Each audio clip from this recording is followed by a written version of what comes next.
იმ ვიდეოში, როდესაც თქვი რომ ახალ სივრცეში ვარ და ვაპირებ ეს სივრცე მოვაწყო, ხოლო კერძო პირებს ან კომპანიებს, ვისაც თანამშრომლობა აინტერესებთ, შეუძლიათ მომწერონ ზუსტად იმ დღეს მომწერა კომპანია ხისას დამფუძნებელმა. მან მითხრა რომ ნებისმიერი სირთულის სამუშაო სივრცეს მოაწყობდა და ყველაფერს საკუთარ თავზე აიღებდა. მომთხოვა რომ რამდენიმე მაგალითი ჩამიგდე დაახლოებით როგორი გინდა რომ გამოვიდესო, შემდეგ მოვალ, გავაკეთებ ნახაზებს, აზომვებს და უკვე შემდეგ გავაგრძელოთ თანამშრომლობა. ზუსტად ასე მოხდა, მოვიდა, გააკეთა აზომვები და შემდეგ უკვე განვიხილეთ რეალურად როგორ მოეწყობოდა, იმიტომ რომ მას ჰქონდა 3D მოდელირების საშუალება და მაჩვენა, აი ეს ასე გამოვიდოდა, ეს ასე გამოვიდოდა და ასე შემდეგ. ეს იყო თანამშრომლობის დასაწყისი. შემდეგი იყო რომ მითხრა აი კონკრეტულ თვეს, კონკრეტულ თარიღს გეუბნები, როდესაც მე ყველაფერი მზად მექნება.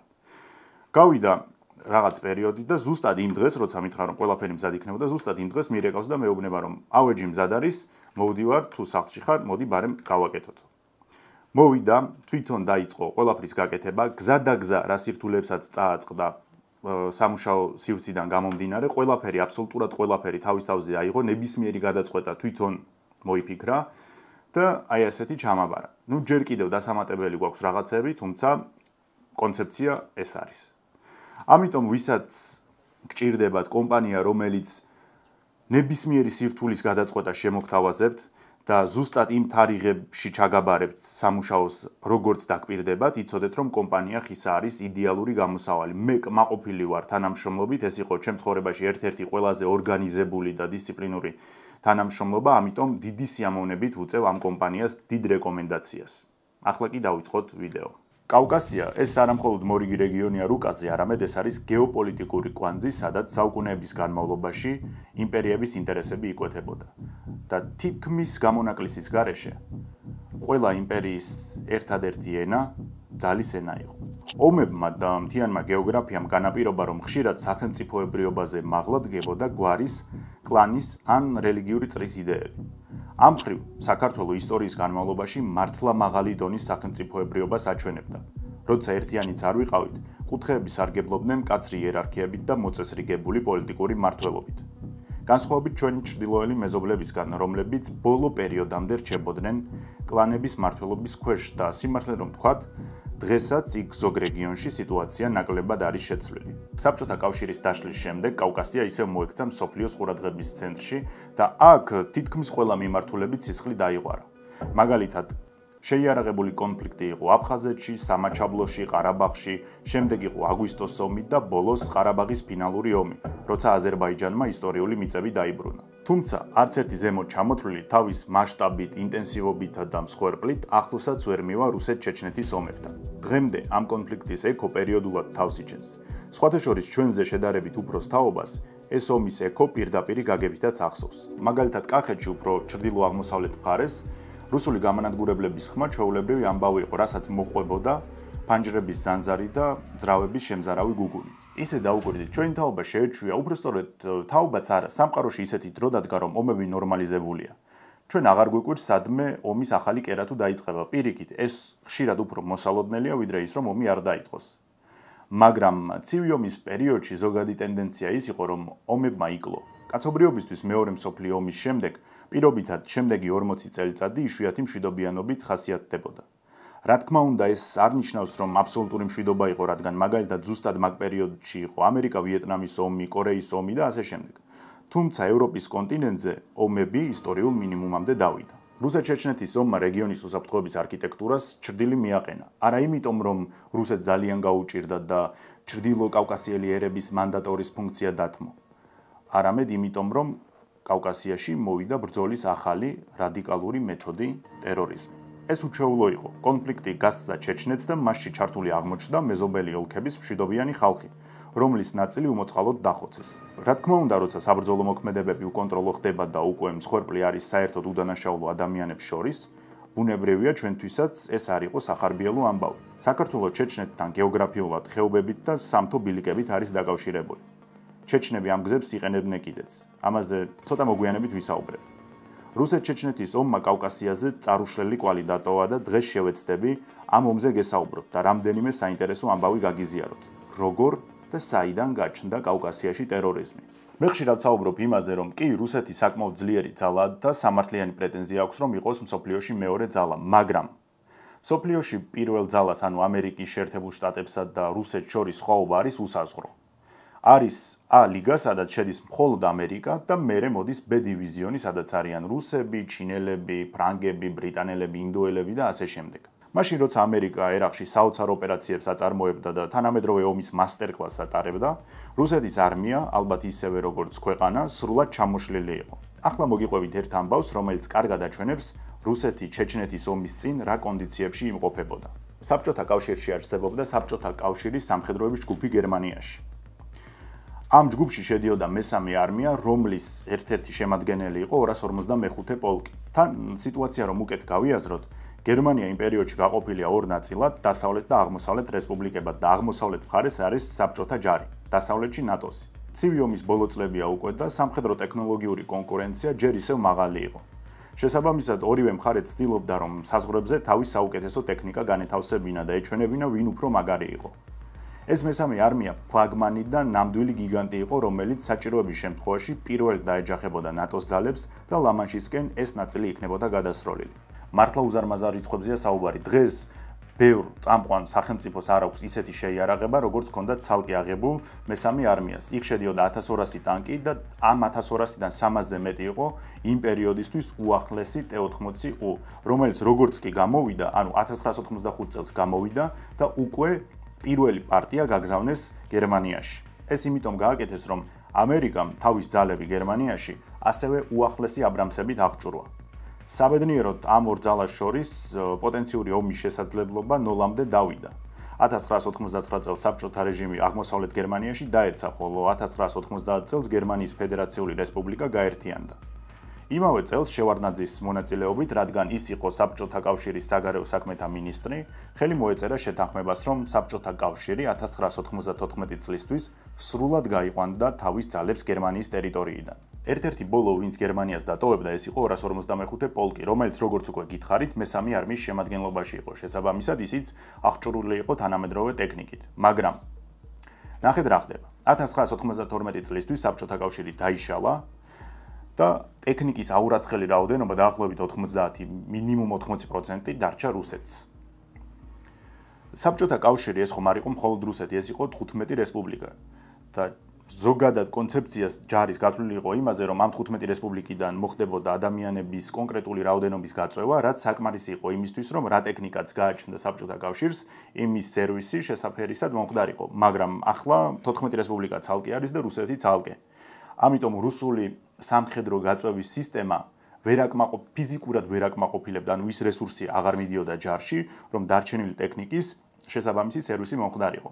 გამონაკლისი არც 255 პოლკი იყო, რომელიც იმდენად აღარ შეივსო სამხედროებით, რომ აი მინიმალურ საბრძოლო მომზადების სტანდარტსაც უკვე ვეღარ აკმაყოფილებდა.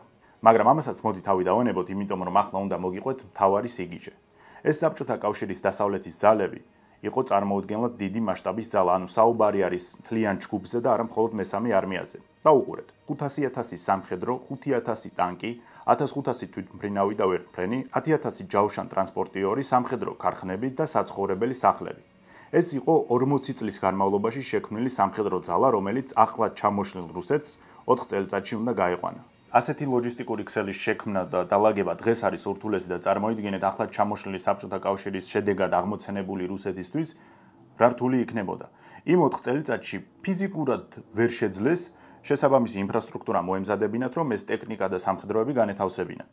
აი ნახეთ, სად შეასახლეს სამხედროების ოჯახის ნაწილი.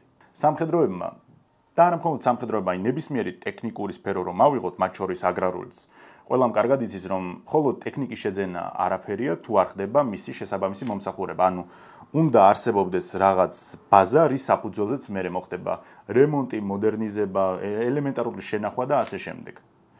თქვენ გაგიჩნდებათ ლოგიკური კითხვა, სად წავიდა იმ ტექნიკის ნაწილი, რომლისთვისაც ეს ინფრასტრუქტურა ვერ შეიქმნა, თან საუბარი არის ფლაგმან ტექნიკაზე. იმდენად დეგრადირდა ამ 4 წლის განმავლობაში, რომ დიდი ნაწილი დაჟანგდა, დალპა და მერე გადაამუშავეს. ანუ დაულპათ ეს წამყვანი ტექნიკა. და ახლა დაფიქრდით, ამ ქონებით რამდენმა ოლიგარქმა მოითმო ხელი და გაყიდვითა და გადამუშავებით რა ფული იშოვეს. ასეთი ძვირადღირებული და რაოდენობით უზარმაზარი ტექნიკის დალპობა მხოლოდ იმის გამო, რომ შესაბამისი ინფრასტრუქტურა ვერ მომზადდა, ასეთი ამბავი მხოლოდ რუსეთს თუ დაემართებოდა. მე გითხარით, რომ რუსეთი არა მხოლოდ სამხედრო თვალსაზრისით, არამედ პოლიტიკურადაც დეგრადირდა. 1994 წელს გერმანიაში გაიმართა საზეიმო ცერემონია, როდესაც ეს ყოფილი საბჭოური ძალები გადიოდნენ და ტოვებდნენ ქვეყანას.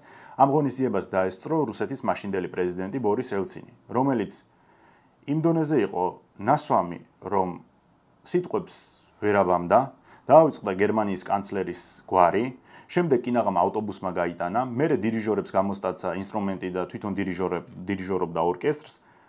ბოლოს იმდენად უნიჭოდ იმღერა, რომ სამხედროების გაყვანის ნაცვლად კინაღამ ეგზორცისტების გამოძახება დასჭირდათ.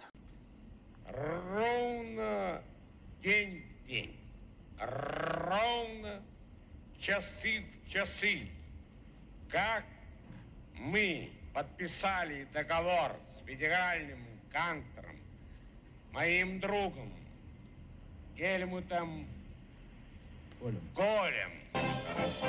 Sie klingen jedenfalls keine Pfiffen mehr für den einen Knochen an.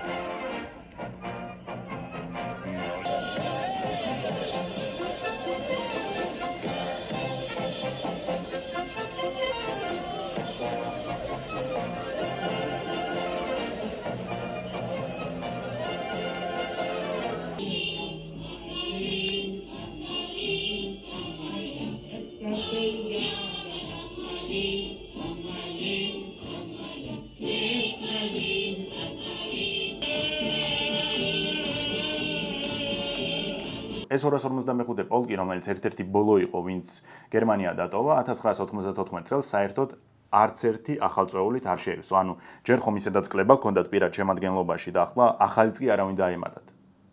და ახლა კიდევ ერთ საინტერესო მომენტს გეტყვით. გერმანიიდან გამოსვლის დროს საშუალო დონის ოფიცრებმა მოიფიქრეს, რომ მოდი ეს ფილები, რაც გერმანიაში ამოვიღოთ და რუსეთში წავიღოთ, იმიტომ რომ იქ ინფრასტრუქტურა არ არსებობს და არ ვიცით ჩვენ ამ ტექნიკას სად დავტოვებთ.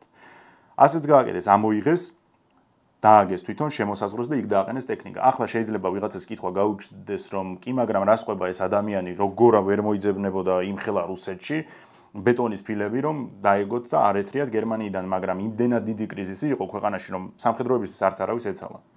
და რა ამ სამხედროებმა რომ დააგეს ფილები და შემოსაზღვრეს, თქვენ გონიათ ვინმე მოუარა მე იმ ტექნიკას? აი ნახეთ რა დაემართა. ეს არის ზოგადი სურათი თუ რა ხდებოდა რუსულ ჯარში 90-იანების დასაწყისში და თუ თქვენ ამ ამბებმა გაგაოცათ, დამიჯერეთ, ჯერ კიდევ წინ არის ყველაფერი. სადღაც, რა თქმა უნდა, რომ უარეს სიტუაცია იყო, სადღაც ბუნებრივია ბევრად უკეთესი, მაგრამ სახე 90-იანებში პლუს-მინუს ასეთი იყო. რადგან ახლა ჩვენ გავერკვიეთ რუსულ შიდა სამზარეულოში, მოდით ახლა გადავიდეთ მეორე მხარეს. სანამ ვიდეოს გავაგრძელებთ, პატარა პაუზა იქნება და Brain Optimizer-თან ერთად დღეს მინდა კეტოგენჯის ასევე ერთ-ერთი გამორჩეული ვიტამინებისა და მინერალების კომპლექსზე გესაუბროთ.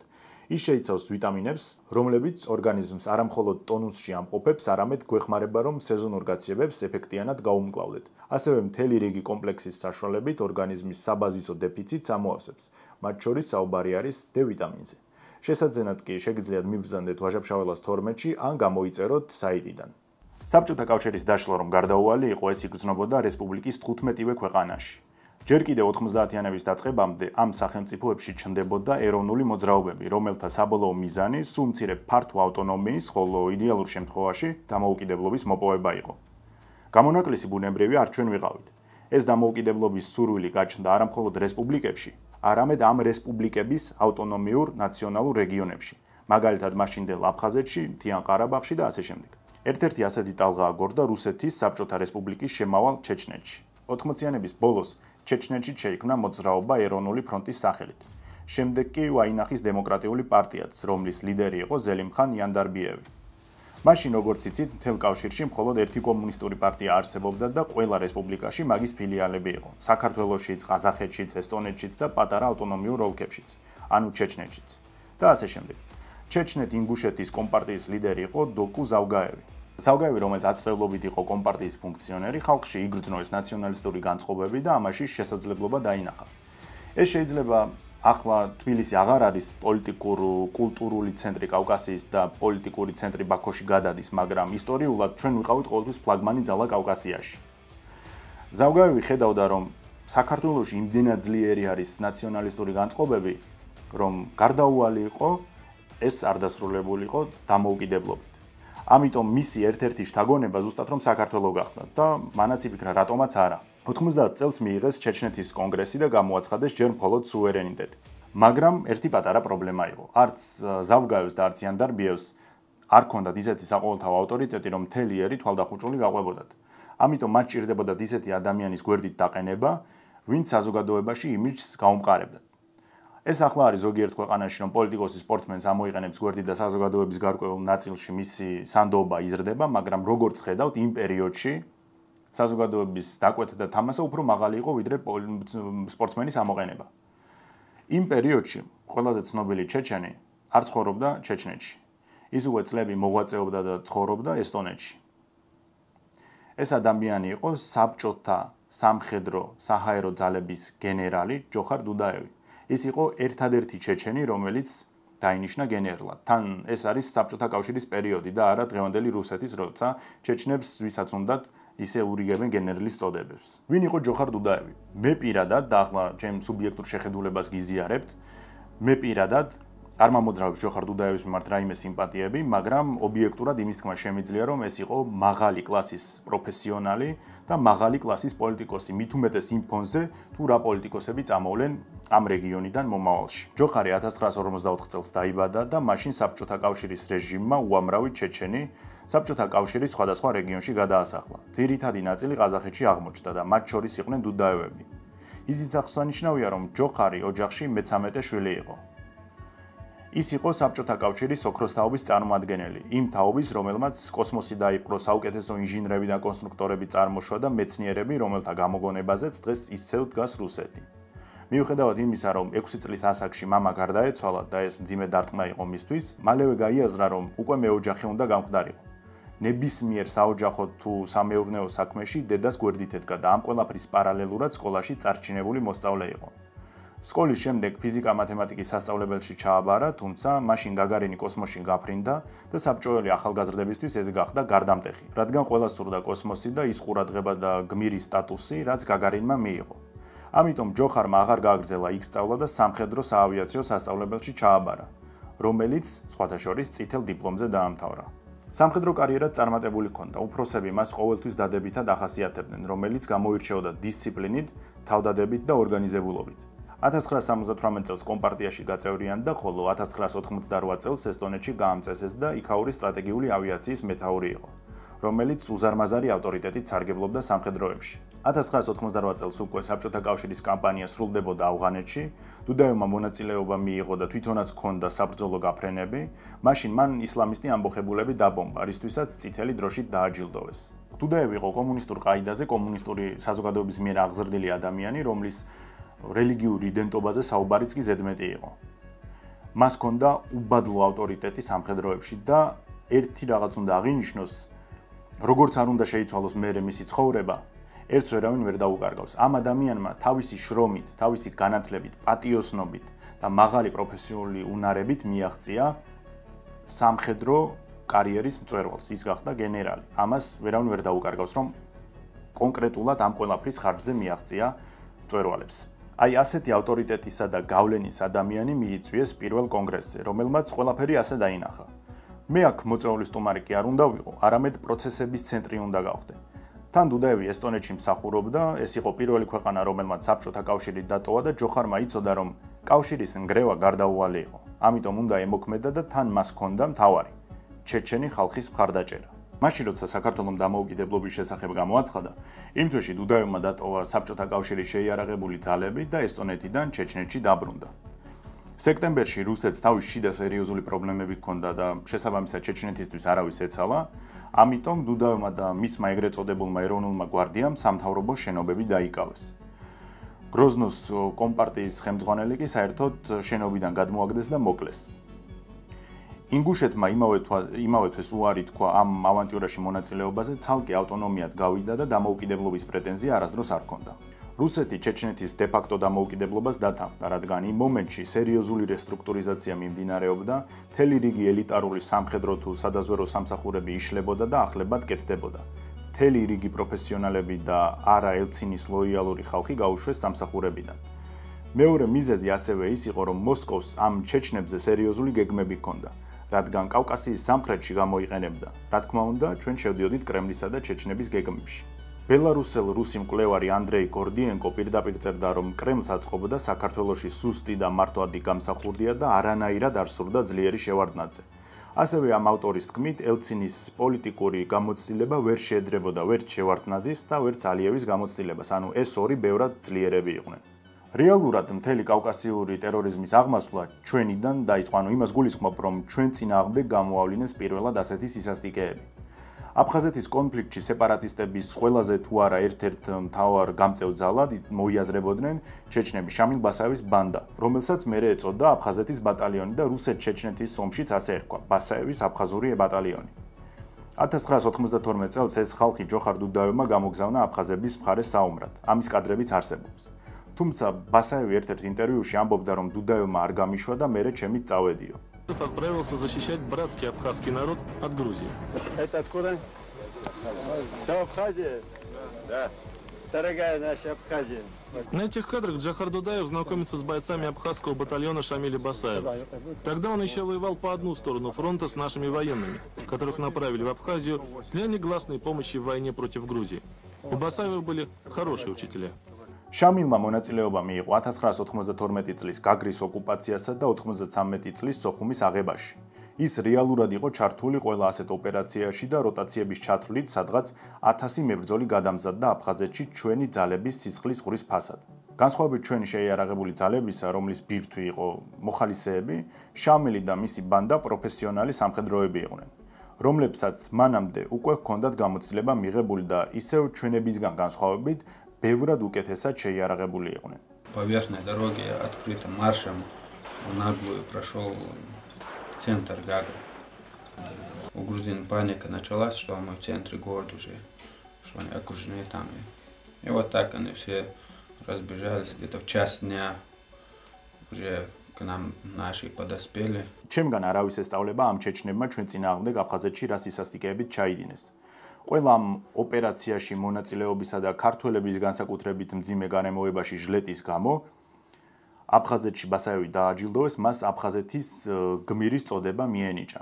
ასევე ის იკავებდა აფხაზეთის თავდაცვის მინისტრის მოადგილის თანამდებობასაც. მოკლედ, ეს იყო ყველაზე დიდი სამხედრო გამოცდილება, რაც ბასაევმა და მისმა ბატალიონმა მიიღო.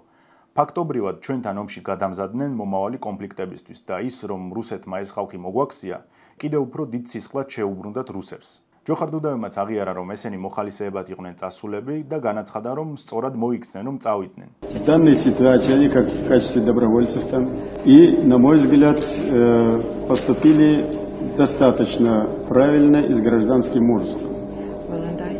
სხვათა შორის, როცა ჩეჩნებმა აფხაზეთს დახმარებას თხოვეს რუსეთთან ომში, აფხაზებისგან უარი მიიღეს, ანუ ერთეულები წავიდნენ, მაგრამ მასა არსად წასულა. 1994 წელს ელცინის ბრძანებით რუსეთის ტერიტორიული კონსტიტუციური მთლიანობა უნდა აღედგინათ, რაც ნიშნავდა, რომ ძალის გამოყენებით ჩეჩნეთი უნდა დაემორჩილებინათ. გათვლა იყო ნამდვილ კლასიკაზე, რომელიც ჩემმა მაყურებელმა უკვე საუკეთესოდ იცის. ეს უნდა ყოფილიყო მოკლევადიანი ომი, რომელიც აუცილებლად გამარჯვებით დასრულდებოდა, მაგრამ როგორც ჟანრის კლასიკა მოითხოვს, ეს აღმოჩნდა გრძელვადიანი ომი უდიდესი მსხვერპლით და დიდი ზარალებით. რუსების პირველი შეტევა, როცა განხორციელდა გროზნოზე, ქალაქს მათ შორის იცავდა ბასაევის აფხაზური ბატალიონი, რომელიც საკმაოდ წარმატებულად იბრძოდა. ისინი კარგად ორგანიზებული, შესაბამისი შეიარაღებითა და იმ პერიოდისთვის საჭირო გამოცდილებით გამოირჩეოდნენ და კარგად იცოდნენ პარტიზანული ომის წარმოება. საბოლოოდ რუსეთ-ჩეჩნეთის ომი გადაიზარდა პარტიზანულ ომში, სადაც ჩეჩნებს კარგახანი უპირატესობა ჰქონდათ, რადგან კარგად იცოდნენ ტერიტორია, ტყეში სწრაფად გადაადგილდებოდნენ, მოულოდნელად ესხმოდნენ რუსებს და ასევე მოულოდნელად იმალებოდნენ. 1995 წლისთვის რუსებმა დიდი მსხვერპლის ფასად თავის შეტევები გააუმჯობესეს და რამდენიმე მნიშვნელოვანი დასახლებული პუნქტი ჩეჩნებს წაართვეს. დუდაევისთვის ეს იყო განგაში, იმიტომ რომ თუ კი ასე გაგრძელდებოდა, შეიძლება კონფლიქტი რუსების უპირატესობით გაგრძელებულიყო. ამიტომ რაღაც იყო მოსაფიქრებელი და ეს რაღაც შამილ ბასაევმა მოიფიქრა. მისი იდეა იყო, რომ რუსეთის ტერიტორიაზე მოეწყო რეიდი, რამდენიმე ათეული სამხედრო წაიყვანა ჩეჩნეთიდან, შემდეგ იქ დაეტყოვებინა მშვიდობიანი მოსახლეობა და ამის შემდეგ რუსებისთვის წაეყენებინა ულტიმატუმები. შეიძლება სხვა შემთხვევაში დუდაევი ამ ავანტიურას არასდროს არ დათანხმებულიყო, მაგრამ ფრონტზე სიტუაცია იმდენად მძიმე იყო, რომ მინიმუმ ცდად ღირდა. ამიტომ ბასაევს მწვანე აუნდო. შამილმა 150 სამხედრო შეაგროვა, აქედან 50 იყო აფხაზეთის ბატალიონიდან, დანარჩენი სხვა მოხალისეები და რუსეთის ტერიტორიაზეც გადავიდნენ. ქრთამებით მოისყიდეს რამდენიმე პოლიციელი და მოკლედ რომ თქვათ, ამბავი ასე განვითარდა, რომ ბასაევის კოჰორტამ ქალაქ ბუდიონოვსკში საავადმყოფო აიღო და დაახლოებით 1200 ადამიანი აიყვანა მძევლად. თან რა იყო საინტერესო, რომ ბასაევის თქმით ისინი მოსკოვში აპირებდნენ ჩასვლას, მაგრამ ბუდიონოვსკის პოლიციამ საერთოდ მიიჩნია ეს შეიარაღებული ხალხი მოსკოვა მანქანიდან გადმოსულიყვნენ, ეს პოლიციელი იქვე ადგილზე გზაზევე მოკლეს და გადაწყვიტეს, რომ რადგან უკვე განგაში ატყდა მოსკოვის ნაცვლად, მოდი ბუდიონოვსკში განვახორციელოთ ჩაფიქრებული. ამ ძევლებს პერიოდულად ხოცავდნენ, ამას თვითონ იქვე ადგილზე მედიის წარმომადგენლებთან ამბობდა ბასაევი. რუსებში იყო სრული ქაოსი. ზოგადად ვერც წარმოიდგენდნენ თუ ჩეჩნეთის ომი ასე სხვა ქალაქში გადავიდოდა და ხალხი ტყვედ ჩავარდებოდა. მაგრამ ისედაც არ იცოდნენ რა გაეკეთებინათ. სად შტურმი, რომელიც კრახით დასრულდა, სპეცრაზმი არ იყო მზად შტურმისთვის, ძევლების დაღუპვის ალბათობა ძალიან მაღალი იყო და საბოლოოდ წარუმატებელი მცდელობის შემდეგ ხელი ჩაიქნიეს. ბოლოს რუსეთი ბასაევის ულტიმატუმს დათანხმდა. ჩეჩნეთში ოფიციალურად შეწყვიტეს საბრძოლო მოქმედებები. რა თქმა უნდა, ჯარის გაყვანაზე უარი უთხრეს, მაგრამ ცეცხლი შეწყდა. ჩეჩნებს უკან მშვიდობიანად დაბრუნების საშუალება მისცეს. ბასაევი მძევლების ხოცვის გარდა პერიოდულად მათ ნაწილს ათავისუფლებდა. მაგალითად, ერთ მომენტში ორსულები და ბავშვები გაუშვა. რამდენჯერმე შეუშვა საავადმყოფოში დუმის დეპუტატები მოლაპარაკებებზე და მათაც გააყოლა რამდენიმე მძევალი. თუმცა მთლიანობაში ტერაქტს შეეწირა 129 ადამიანი, მათგან უმეტესობა მშვიდობიანი მოქალაქე იყო. სანამ რუსულ სპეცსამსახურებში, პოლიტიკოსებში და ზოგადად სამოქალაქო სექტორში დიდი დაბნეულობა იყო, იმიტომ რომ ეს პოსტსაბჭოთა სივრცეში პირველი ასეთი დიდი სისხლიანი ტერაქტი იყო, დიდი დამცირება, დიდი შეურაცხყოფა, რასაც მერე მოყვა სამდღიანი გლოვა, ჩეჩნეთში პირიქით დიდი ზეიმი იყო. ბასაევი იქ გმირად გამოცხადდა, ფაქტობრივად ჩეჩნებისთვის ის გახდა ცოცხალი ლეგენდა და ყველა კაცს, ყველა საველე მეთაურს მოუნდა ზუსტად იგივე დიდების მიღება. ერთ-ერთი ასეთი იყო სალმან რადუევი, რომლის ფოტოს მე ახლა გაჩვენებთ და ზედმეტი და ჩემი კომენტარის გარეშეც მიხვდებით, რამდენად მოეწონებოდა ამ ადამიანს ყურადღების ცენტრში ყოფნა. რადუევს არ ჰქონდა ფართო სამხედრო გამოცდილება, განსხვავებით იგივე ბასაევისგან, ერთადერთი რაც მას ჰქონდა, ეს იყო დუდაევთან ნათესაობა. მან დუდაევის საკმაოდ ახლობელი მოიყვანა ცოლად, ამიტომ სამხედრო კარიერაში გზა გაეხსნა. თან მეორე მომენტი ის არის, რომ თვითონ დუდაევსაც ჭირდებოდა ახალი სახეები, იმიტომ რომ ტრადიციული საველე მეთაურები ბასაევის ჩათვლით სულ უფრო და უფრო დამოუკიდებლები ხდებოდნენ, ამიტომ ერთგვარი ძალთა ბალანსი იყო საჭირო. უბრალოდ პრობლემა იმაშია, რომ რადუევი ვერ გამოდგა ნიჭიერი სამხედრო. დუდაევმა ის დანიშნა ჩრდილო-აღმოსავლეთ ფრონტის ხელმძღვანელად და მშობლიური ქალაქის გუდერმესის მიმართულების დამცველად. მაგრამ 1995 წელს, როგორც კი რუსები მიადგნენ გუდერმესს, ის მალევე დაეცა. რადუევი კი ფრონტის ხაზიდან ზურგში გაიქცა. ასეთი ხმამაღალი კრახის შემდეგ სალმანი საერთოდ გაქრა ჩეჩნეთის სამხედრო ცხოვრებიდან, მან დუდაევის ვერც იმედები და ვერც ნდობა ვერ გაამართლა. მაგრამ ზამთარში ჩეჩნებმა გუდერმესი ისევ დაიბრუნეს, თუმცა ამ დაბრუნების რეალური შემოქმედი იყო სულთან გულისხანოვი. რამდენიმე დღეში ქალაქი ისევ დაკარგეს. უბრალოდ სიტუაცია ისე შეიფუთა, თითქოს რადუევის სწორი ხელმძღვანელობით მოხდა დროებით ქალაქის დაბრუნება. იმავე წლის დეკემბერში დუდაევმა დაიბარა რადუევი და დაღესტანში რეიდი დაავალა. რეიდი უნდა ჩატარებულიყო ქალაქ ყიზლიარში. ჩეჩნებისთვის საჭირო იყო, რომ საბრძოლო მოქმედებები ჩეჩნეთის საზღვრებს გარეთაც ყოფილიყო. რეიდისთვის მოხალისეები მალევე გამოჩნდნენ, იმიტომ რომ როგორც უკვე გითხარით, თითქმის ყველა ჩეჩენ კაცს სურდა ბასაევის მსგავსი დიდება მიეღო, ამიტომ ამ ლაშქრობაში შანსი დაინახეს. ერთ-ერთი მიზანი ის იყო, რომ ყიზლიარის სამხედრო აეროდრომზე 8 იანვარს რუსული დამტკმელი ვერტმფრენები იქნებოდნენ. ამ ინფორმაციას ფლობდა ჩეჩნური მხარეც, ამიტომ მიზანი იყო ვერტმფრენების განადგურება. მერე რაც უნდა გაეკეთებინათ, უნდა აეღოთ სამხედრო საცხოვრებელი, რამდენიმე სამოქალაქო ადმინისტრაციული შენობა, აიყვანათ მძევლები და ტრადიციულად დაეწყოთ ულტიმატუმის წაყენება რუსული მხარისთვის. დაჯგუფებაში 250 მებრძოლი იღებდა მონაწილეობას და ორგანიზატორების გარდა არავინ იცოდა კონკრეტულად რომელი ქალაქის რეიდისთვის ემზადებოდნენ. ეს იყო გასაიდუმლოებული ინფორმაცია და როცა წინა დღეს რადუევმა გაამხილა, დაახლოებით 10-მდე მებრძოლმა უარი თქვა მონაწილეობაზე. მათ განაცხადეს, რომ თუ ჩვენ ვესხმით მუსლიმების სოფლებს და ქალაქებს, ეს ჩვენთვის არ არის მისაღები, ამიტომ უარს ვამბობთ მონაწილეობაზე. მაგრამ მერე რადუევმა თქვა, რომ ეს არის უშუალოდ დუდაევის ბრძანება და ეს გარდა იმისა, რომ მუსლიმების დასახლება არის, ეს არის რუსეთის ქალაქი. ამიტომ ეს არის ლეგიტიმური მიზანი. დაახლოებით დილის 5 საათზე 70-მდე მებრძოლი აეროდრომს მიუახლოვდა. 70 იმიტომ, რომ დანარჩენი წევრები სხვადასხვა ობიექტების შესატევად წავიდნენ. აეროდრომზე მისულმა ჩეჩნებმა აღმოაჩინეს, რომ 8 დამთხმელი ვერტმფრენის ნაცვლად 3 სატრანსპორტო მირვა იყო ბაზირებული. 2 ვერტმფრენი გაანადგურეს, მალევე მოეგო გონს აეროდრომის დაცვა და ჩეჩნებმა უკან დაიხიეს. დანარჩენებმა დაახლოებით 300 მძევალი აიყვანეს გზა და გზა, ამ 300-ის გარდა სახლებიდან გამოყავდათ მძევლებით და ყველა ერთად შეყარეს საავადმყოფოში, სადაც ისედაც ადამიანების დიდი რაოდენობა იმყოფებოდა.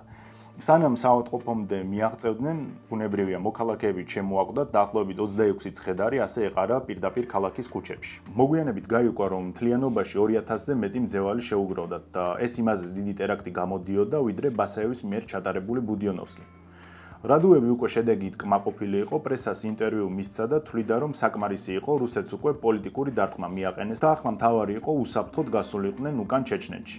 ეს გადაწყვეტილებაც ისევე როგორც სხვა დანარჩენი ლათინო-ამერიკული იმიჯის ტერორისტმა დუდაევთან შეათანხმა და მიიღო მწვანე, რომ მოლაპარაკების ფარგლებში და უსაფრთხოდ უკან გასვლის მიზნით პერიოდულად მძევლების პატარ-პატარა ჯგუფები გაეთავისუფლებინა. მომხდარზე დაღესტნელები ძალიან გამწარდნენ. უკვე დილით საავადმყოფოსთან ადგილობრივი ჩინოვნიკები გამოჩნდნენ, რომლებმაც რადუევს უთხრეს, რომ ეს ხალხი გაუშვით და ჩვენ აგვიყვანენ მძევლადო. მაგრამ მათ ვერ გაითვალისწინეს მთავარი ელცინის ფაქტორი, რომელიც ბუდიონოვსკის ტერაქტს პირად წაგებად და შეურაცხყოფად თვლიდა. თან პრეზიდენტის რეიტინგი იყო დაბალი, საპარლამენტო არჩევნები მან წააგო, ნახევარ წელიწადში კი საპრეზიდენტო არჩევნები მოდიოდა, ამიტომ თუ რაღაც ზებუნებრივს არ გააკეთებდა და ტერორისტებს ისევ დანებდებოდა, მისი დაბალი რეიტინგი საერთოდ განულდებოდა. დაღესტნელებმა ამასობაში მოუყვანეს ტერორისტებს ავტობუსები, მაგრამ ისევ ქაოსი იყო კრემლში და არავინ არ იცოდა, რომ მოსკოვში გადაწყვეტილი იყო, რომ ტერორისტები უნდა დაეხოცათ ან დაეჭირათ.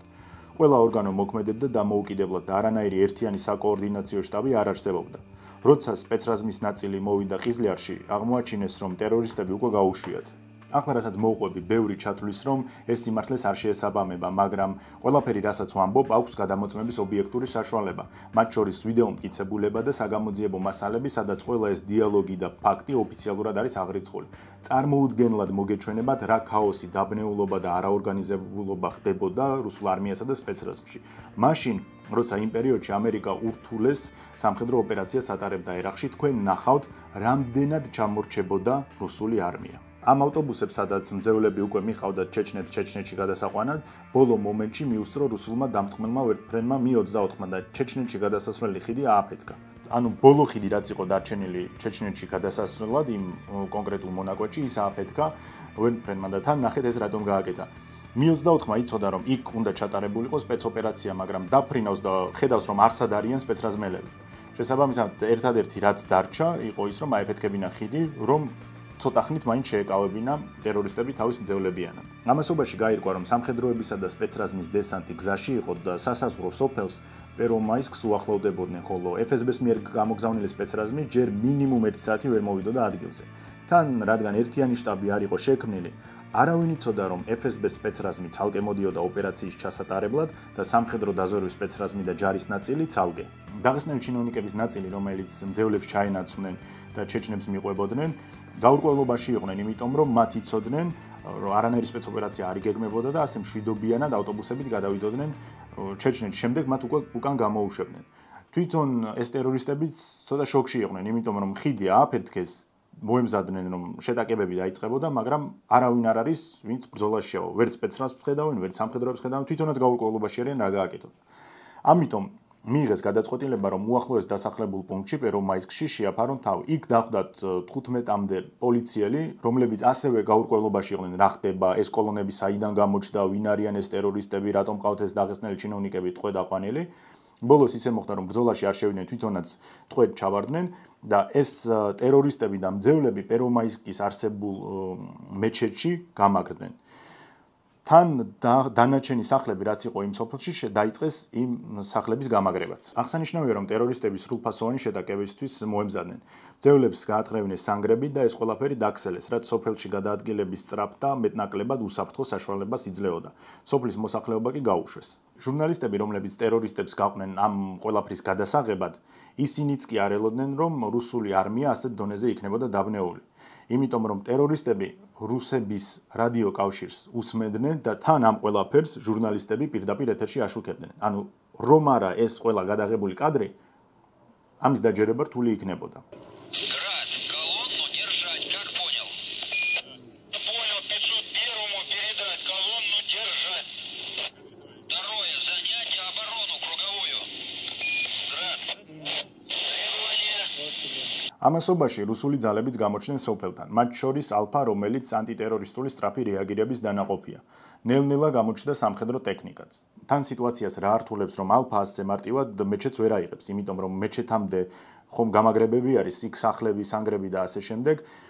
ეს უკვე არის სამხედროების საქმე, რომ მიმდებარე ტერიტორია გაუწმინდოს სპეცრაზს, მაგრამ სამხედროებმა ეს ყველაფერი რომც გააკეთონ და მოაგვარონ და ეს წინაღობა ჩაახშონ, მაშინ ალფას შტურმს ეკარგება აზრი, იმიტომ რომ მოულოდნელობის ეფექტი აღარ იქნება. ამიტომ პირველ ეტაპზე გადაწყდა ჯერ ისევ მოლაპარაკების წარმოება. სამხედროებს არტილერიიდან არაფერი განსაკუთრებული არ ჰქონდათ. მეტიც უბრალოდ ის წამოიღეს, რაც ზუსტად იცოდნენ, რომ გამართული იყო და მისი გამოყენება შესაძლებელი იყო. მაგალითად, სულ ჰქონდათ 12 ჰაუბიცა და აქედან 6 იყო ტანკსაწინააღმდეგო D-54. ვის რა ჯანდაბად უნდა ტანკსაწინააღმდეგო ასეთ ოპერაციაზე, მუდმივ საიდუმლოდ დარჩება. უბრალოდ ეს ხაზს იმას უსვამს, რომ სწრაფი რეაგირების ძალებმა ყველაფერი ის წაიღეს, რაც ზუსტად იცოდნენ, რომ იმ პერიოდში გამართულად მუშაობდა, მიუხედავად იმისა, რომ დანიშნულებისამებრ ვერ გამოიყენებდნენ. მთლიანობაში რუსებმა მოაგროვეს 2000-ზე მეტი სამხედრო, როცა პერვომაისკის პერიმეტრის მოქცევა იყო 10 კილომეტრი, ანუ ძალიან ცოტა რაოდენობა მოუგროვდათ. მაგრამ ამაზე მეტი ბრძოლისუნარიანი გამოცდილი სამხედრო ამაზე სწრაფ დროში ვერ მოაგროვეს. ფიზიკურად ვერ შეძლეს ეს, იმიტომ რომ იმ დროს ყველაზე გამოცდილი ნაწილები ჩეჩნეთში იბრძოდნენ. ერთ-ერთი დანაყოფი სხვათა შორის ჩეჩნეთიდანაც კი მოხსნეს და ის მოხსნას ძალიან მტკივნეული გადაწყვეტილება იყო, რამაც იქ გავლენა იქონია, მაგრამ აქ არ ვსაუბრობთ ამაზე. უბრალოდ მე გაჩვენებთ რა რთული იყო ბრძოლისუნარიანი მაღალი გამოცდილების ძალების მობილიზება. თან აქ საინტერესო კიდე რა არის, რომ ჩეჩნეთიდან რა ნაწილებიც წამოვიდნენ, იმათ გამოატანეს თეთრი ფორმები, რომ თოვლში შეუმჩნევლები ყოფილიყვნენ, მაგრამ როცა ადგილზე ჩავიდნენ, აღმოაჩინეს, რომ თოვლი ისეთი არ იყო, ძირითადად უკვე ატალახიანებული იყო მიწის ზედაპირი და ეს თეთრი ფორმები ყველას დაესვარა. ანუ გამოუსადეგარი აღმოჩნდა. მერე ჩაიცვეს ჩვეულებრივი. წარმოიდგინეთ, შტაბმა ისიც კი არ უთხრა რა პირობებში მოუწევდათ შტურმის განხორციელება. საბოლოოდ გადაწყდა, რომ შტურმს განახორციელებდა შიდა უსაფრთხოების ძალები, რომელთა მოვალეობად სულ არ არის დასახლებული პუნქტის აღება. მათ არ იციან მძიმე ტექნიკასთან ერთად კოორდინირებული შტურმი. სულ სხვა მიზნისთვის არიან ისინი შექმნილი. თან ავია და არტიერიშებისთვის დამიზნებლები არ ყავდათ. მეხუთე დღეს, ანუ 15 იანვარს დაიწყო შტურმი. მცირე არტმომზადების შემდეგ სამხედროების შეტევაში გადავიდნენ. თან ისე რომ არანაირი კავშირი არტილერიასთან არ ჰქონდათ. შტურმში მონაწილეობდა 300-მდე ადამიანი, ანუ ნახეთ 200 ტერორისტი იცავდა სოფელს, რომლის შტურმზე გაუშვეს 300 სამხედრო. შეტევითი ოპერაციისთვის ეს კატასტროფულად ცოტაა. თითქმის ნახევარი სოფელი გაიკვლია სპეცრაზმა, მაგრამ ყავდათ დაჭრილები და დაღუპულები. თან უკვე ღამდებოდა და ხელმძღვანელობამ უკან გამოსვლის ბრძანება მისცა. 16 იანვრისთვის კიდევ ერთმა პრობლემამ მიჩინა თავი. რუსებს სამხედროები გაეყინათ. კი, გაეყინათ. 5 დღის განმავლობაში არავინ იზრუნვა იმაზე, რომ ეს ჯარისკაცები და სპეცრაზმელები რომ წვანან ტალახში, სანგრებში, ელემენტარული თბილი ტანსაცმელი ან შესაბამისი ფორმები დაერიგებინათ. საბრძოლო მოქმედებებთან არსებული შტაბი სადაც იყო და ეს მაღალჩინოსნები იმყოფებოდნენ, იქ სიტბოც იყო და საუკეთესო საჭმელებიც. ტერორისტები, რომლებიც მეჩეთში იყვნენ გამაგრებულები, იმათ ელექტროენერგიაც ჰქონდათ და თან თბებოდნენ, ჟურნალისტები თბებოდნენ, იმიტომ რომ მედიის შტაბი კიდევ ცალკე იყო და მაღალჩინოსნებიც ხო კომფორტულად იყვნენ. ერთადერთი, ვინც იყინებოდა და ყველაზე არაადამიანო პირობებში იმყოფებოდა, ეს იყო ჯარისკაცები. მეორე დღის შტურმი ყველაზე სისხლიანი გამოდგა. სამხედროების მეთაურებიც გაყვნენ ოპერაციაზე. ოღონდ მებრძოლი მეთაურები და არა ისინი, ვინც შტაბში თბილად ისხდა. ნაწილი ტერორისტებთან დაპირისპირებაში იმ დღესვე დაიხოცა. შტურმის მესამე დღეს ჩვენ ვაწყდებით ტიპურ რუსულ ბოროტებას, რომელიც თან ტყუილებით არის გაჯერებული. მათ ადგილზე მოიყვანეს რეაქტიული საცეცხლე სისტემა, ეგრეთ წოდებული გრადი, რომელიც ისვრის არამართვად ჭურვებს. ეს რატომ გააკეთეს, რომ სოფლის რომელიღაც ზონაზე თითქმის შეუძლებელი იყო ამ ტერორისტების ბარიერის დაძლევა, ამიტომ გადაწყვიტეს მათი დაბომბვა. მაგრამ რადგან გრადი არამართვად ჭურვებს ისვრის, დიდი არის იმის ალბათობა, რომ ტერორისტებთან ერთად დაიხოცოს მძევლების რაღაც ნაწილი. განრისხებულმა ახლობლებმა, ანუ მძევლების ახლობლებმა და მათ შორის სამხედროებმაც უთხრეს ამ შტაბის ხელმძღვანელებს, რომ რასაც ახლა თქვენ აკეთებთ, ეს არის ბოროტება და საკუთარი ხალხის ჩახოცვა. მაგრამ ნახეთ штабის წარმომადგენელმა რა განაცხადა კამერების წინ. Уверенность у нас есть в другом, что на данный момент заложников там практически не осталось. რა თქმა უნდა, რომ ეს იყო ტყუილი. მინიმუმ 100 დაღესტნელი და 30 პოლიციელი მძევალი იმყოფებოდა სოფელში, როცა გრადი გამოიყენეს. 40 მძევალი შეეწირა ამ რეაქტიულ საარტილერიო ცეცხლს. ანუ შეგნებულად დახოცეს, იცოდნენ რომ იქ ხალხი იყო. იცოდნენ რომ არამართვადი რაკეტებით დიდი სისხლი დაიღვრებოდა, მაგრამ მასრულებდნენ იმ პირების ბრძანებებს, რომლებსაც ახლოს არჩაულიათ ომთან და მით უმეტეს დასახლებული პუნქტის შტურმთან. ამიტომ როცა გვესმის დღეს უკრაინაში რუსების მიერ ჩადენილ სისასტიკეებზე, იცოდეთ რომ ეს არა ლეგენდები, არამედ სავსებით რეალური ამბები არის. ერთხელ ერთ ზეპატრიოტთან მომიწია საუბარი და ის მიმტკიცებდა რომ უკრაინაში მათ შორის მარიუპოლში და ბახმუთში შენობები რომ ინგრევა, ეს ინგრევა იმიტომ რომ როდესაც უკრაინელები უკან იხევენ, თვითონ აფეთქებენ ამ კორპუსებს, რაც რა თქმა უნდა სიბრიყვე იყო, ანუ ტყუილი კი არა, უბრალოდ სიბრიყვე. იმიტომაც არიან ზეპატრიოტები, რომ თავისი უახლოესი წარსულიც კი არ იციან რა ხდებოდა. არა და მე ახლა რასაც ყვები, ეს არის ოფიციალური მონაცემები. ეს არის ის რისი ვიდეო მტკიცებულებაც არსებობს, ეს არის ის, რაც მოიძებნება რუსულ საგამოძიებო სტრუქტურებში. და თან აქ ხას იმასაც გავუსვამ, რომ ჩვენც არ დაგვავიწყდეს, ჩვენ ქართულ რეალობაშიც ძალიან ბევრ წამყვან ძალოვან თანამდებობაზე ინიშნებიან პოლიტიკოსები, ან ბიძინა ივანიშვილის სანდო ან დაცვის პირები. ის ხალხი კი, ვისაც გააჩნია რეალური გამოცდილება, განათლება, პროფესიონალიზმი, მერე იკარგებიან. ამ ტერორისტებსაც შეეშინათ ბოლოს, იმიტომ რომ ფიქრობდნენ, რომ ესენი თავის ხალხის დახოცვას არ ერიდებიან და ჩვენთან ერთად ამ ძევლებსაც დახოცავენ მეჩეთშიო. ამიტომ შიგნით უკვე დაძაბულობა დაიწყო. ნაწილი ამბობდა, რომ უნდა დარჩენილიყვნენ ადგილზე და ბოლომდე ეომათ, მიუხედავად იმისა, რომ ძევლებთან ერთად დაიხოცებოდნენ, მეორე ნაწილი ამბობდა, რომ უნდა დაეტოვებინათ ტერიტორია. რა თქმა უნდა, ამ ნაწილს მიაკუთვნებოდა რადუევი, რომელიც არ აპირებდა იქ თავის მოკლას. რა გააკეთეს? დაურეკეს დუდაევს, რადუევმა მოახსენა სიტუაცია, რომ ყავს დაღუპულები, ასევე დაჭრილები, მძევლები ჩვენთან ერთად არიან და მე ვემხრობი აქედან გასვლის გადაწყვეტილებას. დუდაევმა მწვანე აუნთო სიძის იდეას, გადაწყდა გასვლა და იქ მძევლები ვინც ყავდათ აყვანილი, იმათ მოუთხრეს, რომ მაგერ თერგი რომ ჩამოდის, ხომ, იქ გადის ბუნებრივი აირის მილები, რომელიც არის ძალიან დიდი და მყარი, შესაბამისად უპრობლემოდ შევძლებთ ფეხით გადასვლას თერგის ერთი ნაპირიდან მეორე მხარეს, ან მეორე მხარეს უკვე ჩეჩნეთი იყო. ჩეჩნების მხარეს კი ბასაევი დაელოდებოდა დანარჩენებს, რომლებიც გაყვანაში დაეხმარებოდა. საბოლოოდ გვიან 18 იანვარს ღამე ტერორისტები მძევლებთან ერთად პატარ-პატარა ჯგუფებით გაპარვას შეუდგნენ. მათ საბედნიეროდ რუსებს იქ ყველაზე მცირე დაცვა ჰქონდათ განლაგებული, რომლებმაც ამ ტერორისტებს ბრძოლა კი მისცეს და საკმაოდ დიდი ზიანიც მიაყენეს, მაგრამ საბოლოოდ მაინც გაექცნენ. იმ გარღვევაში 7 რუსი და 39 ჩეჩენი მოკვდა. რადუევი და მისი ყველა მეთაური უსაფრთხოდ გადავიდნენ ჩეჩნეთში. ახლა ნახეთ რა განაცხადეს რუსებმა მედიასთან.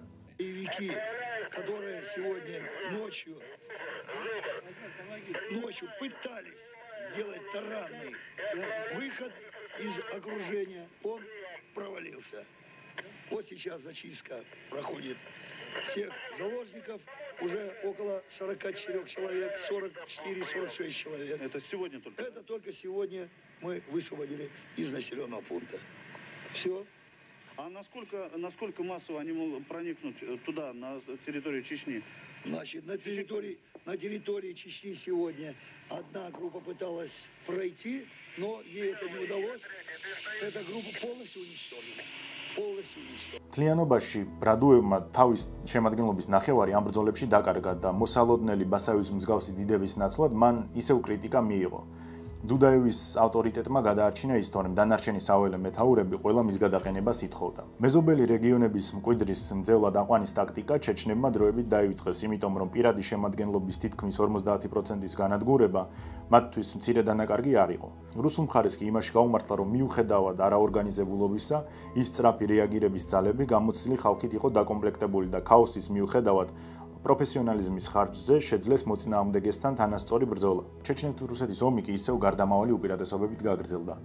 უნდა ითქვას, რომ პირველი ომი დასრულდა თითქმის სამხედრო თვალსაზრისით ერთ-ერთის თანაფარდობის დანაკარგებით, რაც რუსეთის ხელა უზარმაზარი ძალისთვის კატასტროფული შედეგი არის, ხოლო ისეთი პატარა ერისთვის, როგორიც ჩეჩნები არიან, ეს იყო დიდი გამარჯვება. შემდეგი წელი ჩეჩნების უპირატესობით დაიწყო და რამდენიმე მძიმე დარტყმა მიაყენეს რუსებს. თუმცა რუსებიც არჩებოდნენ უპასუხოდ და თებერვალში დუდაევი გაანადგურეს. რაც შეეხება რადუევს, მასაც არ ერგო მარტივი ბედი. 1996 წელს ის და მისი სამი თანაშემწე, ერთ-ერთი იყო ჰაჯი ჰასანოვი, რომელმაც მკვდარ რუს პილოტს თავი მოაჭრა. ღამე გადაადგილდებოდნენ მანქანით. ბედის ირონიით იმ მონაკვეთზე ის რუსები იყვნენ ჩასაფრებულები, რომლებიც პერომაისკში იბრძოდნენ რადუევის წინააღმდეგ. მათ მანქანას ცეცხლი გაუხსნეს, 3 ადამიანი ჰასანოვის ჩათვლით მოკლეს, მაგრამ მძღოლი გადარჩა. მძღოლი იყო რადუევი. რადოემმა მიიღო უმძიმესი ჭრილობა. ტყვია ისეთი ტრაექტორიით მოხდა, რომ ჯერ ცხვირში მოხვდა, ცხვირიდან თვალში გავიდა და დააბრმავა სამუდამოდ და თვალიდან ყურში. ის ძლივს გადაარჩინეს ჯერ უმკურნალეს თურქეთში, შემდეგ გერმანიაში, როდესაც ის უკვე ჩეჩნეთში დაბრუნდა, იყო სრულად განულებული და არავის აღარ სჭირდებოდა. რუსმა სპეცსამსახურებმა ის 2000 წელს დაიჭირეს, ხოლო 2002 წელს გავრცელდა ინფორმაცია, რომ მრავალი სისხლჩაქცევებით ის ციხიდან გადაიყვანეს საავადმყოფოში, სადაც უკვე გარდაიცვალა. აფხაზეთი, ბუდიონოვსკი და ყიზლიარიც მხოლოდ დასაწყისი იყო და ბასაევმა და დანარჩენმა ტერორისტებმა მთელი რიგი უმძიმესი ტერაქტები მოაწყვეს, მათ შორის მოსკოვშიც. FSB-მ ბასაევი 2006 წელს ინგუშეთში საბრძოლო მასალით დატვირთულ მანქანასთან ააფეთქა. 90-იანებიდან მოყოლებული დღემდე რუსეთს თითქმის 30 წელიწადი დასჭირდა, რომ თანამედროვე აქტუალური ბრძოლის წარმოება ესწავლა. არც ჩეჩნეთში, არც ჩვენთან მათ ეს არ იცოდნენ. მეტიც სირიის კონფლიქტმაც კი ვერ დაარწმუნა დრონების საჭიროებაში. უნდა ითქვას, რომ ახალი რუსეთი ახლა სწავლობს ფართო მასშტაბიან საბრძოლო მოქმედებების ჩატარებას და პერიოდულად თქვენც კარგად იცით, ისევ ამოტივტივდება უკრაინაში ისეთი ვიდეოები, სადაც რუსები იმდენად უაზრო შეცდომებს უშვებენ, როგორც ამას 30 წლის წინ აკეთებდნენ. 2022 წლის თებერვალ-მარტში კი ისინი ისევ კოლონებით გადაადგილდებოდნენ მოწინააღმდეგის მინდვრებსა და ტრასებზე და უბრალოდ ბაირაქტარების საექსპერიმენტო მასალად იქცნენ. 2025 წლისთვის გარკვეული პროგრესი შეინიშნება და რაღაცეების გადააზრება მოახერხეს. ამ ეტაპზე კავკასიური ტერორიზმი შეჩერებულია. პერიოდულად სხვადასხვა რეგიონებში კი თავს იჩენენ, მაგრამ ეს ზღვაში წვეთია. ჩეჩნეთში პუტინისთვის საჭირო რეჟიმი დამყარდა და წინააღმდეგობა საბოლოოდ ჩაცხრა. ამ ეტაპზე შეკავებულია დაშინებით, რეპრესიებით, ხალხის გატაცებით, რომელიც ბოლოს კადიროვის მმართველობის გამტკიცების ფორმად იქცა. ამიტომ, როცა რუსეთში კადიროველები თავს გასულად იქცევიან, კრემლი მზადაა თვალი დახუჭოს რაღაცებზე, მაგრამ არასდროს არაფრის ფასად დაბრუნდეს იმ ომებში, რაც გამოიარა. თუ დაინტერესდებით თემით, შეგვიძლია გავაკეთოთ ისეთი ეპიზოდები, სადაც უფრო მასშტაბური სისხლიანი და ბრუტალური ტერაქტები იქნება განხილული. ამით ეს ეპიზოდი დასრულდა. დაგემშვიდობებით და დროებით.